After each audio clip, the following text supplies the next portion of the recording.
नमस्कार। भूमाफिया रामलोचन के घर व गेस्ट हाउस पर चला प्रशासन का बुलडोजर। समाचार विस्तार से। उत्तर प्रदेश धूमनगंज के कंधईपुर में रहने वाले भूमाफिया रामलोचन यादव का घर सोमवार को प्रशासन द्वारा जमींदोज कर दिया गया। धूमनगंज के कंधईपुर में मकान और गेस्ट हाउस पर पीडीए ने की बड़ी कार्रवाई। करोड़ों में है कीमत। कई थानों की फोर्स और पीएसी रही मौजूद। आपको बता दें, सपा की पूर्व विधायक रही बिजमा यादव के भाई रामलोचन का घर गिराने से पहले पीडीए ने कंधईपुर में उसके गेस्ट हाउस को भी गिरा दिया। इस दौरान वहां बड़ी संख्या में पुलिस फोर्स मौजूद रही। मौके पर पीएसी भी लगाया गया। दोपहर से शुरू हुई कार्रवाई देर शाम तक चलती रही। पीडीए के अधिकारियों के मुताबिक निर्माणों को बिना अनुमति और नक्शा पास कराए बगैर बनवाया गया था, इस कारण ध्वस्त किया गया।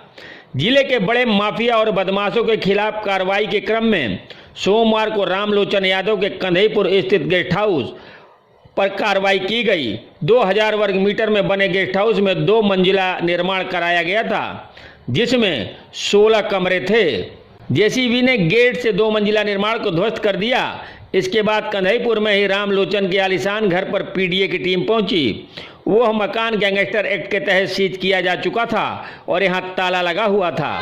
देर शाम तक घर के 75% हिस्से को गिरा दिया गया। पीछे का सिर्फ 25% हिस्सा बचा। कंधईपुर में रामलोचन के घर और गेस्ट हाउस की कीमत करोड़ों में आंकी गई है।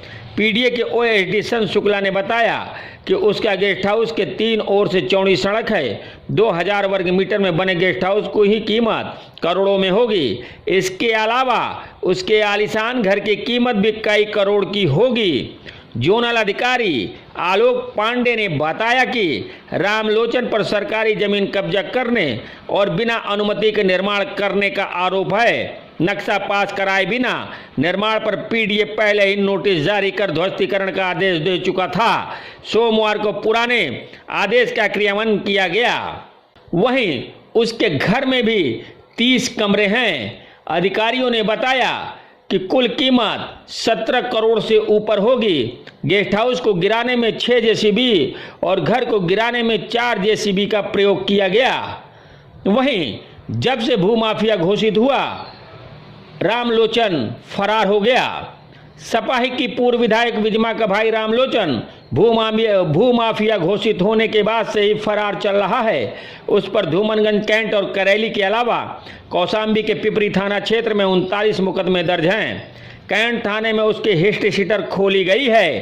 रामलोचन ने गंगा पार और धूमनगंज क्षेत्र में प्लाटिंग और जमीन की खरीद फरोख्त करके करोड़ों की संपत्ति बनाई है। पीडीए ने सोमवार को उसकी 2 संपत्तियों पर कार्रवाई की, जिनकी कीमत कई करोड़ है। लोचन के अन्य संपत्तियों का भी पता लगाया जा रहा है। जवाहर पंडित की मौत के बाद जब बिजमा राजनीति में उतरे तो रामलोचन उसका काम देखने लगा। शुरू से ही दबंग प्रवृत्ति का रामलोचन जल्द ही आपराधिक दुनिया पर छा गया। वह नगर निगम और रेलवे की ठेकेदारी में उतरा तो ठेके को लेकर कई बार गोलियां चली। रेलवे के ठेके को लेकर एक बार अतीक अहमद गिरोह से ही उसकी ठन गई। 2005-2006 में दोनों के बीच मामला इतना बढ़ा कि सपा हाईकमान को हस्तक्षेप करना पड़ा था। इसके बाद रेलवे के ठेकों से अतीक ने हाथ पीछे खींच लिया। रेलवे के साथ ही नगर निगम के ठेकों पर भी रामलोचन का एकाधिकार हो गया। इसके बाद वह जमीन की खरीद फरोख्त का धंधा भी करने लगा।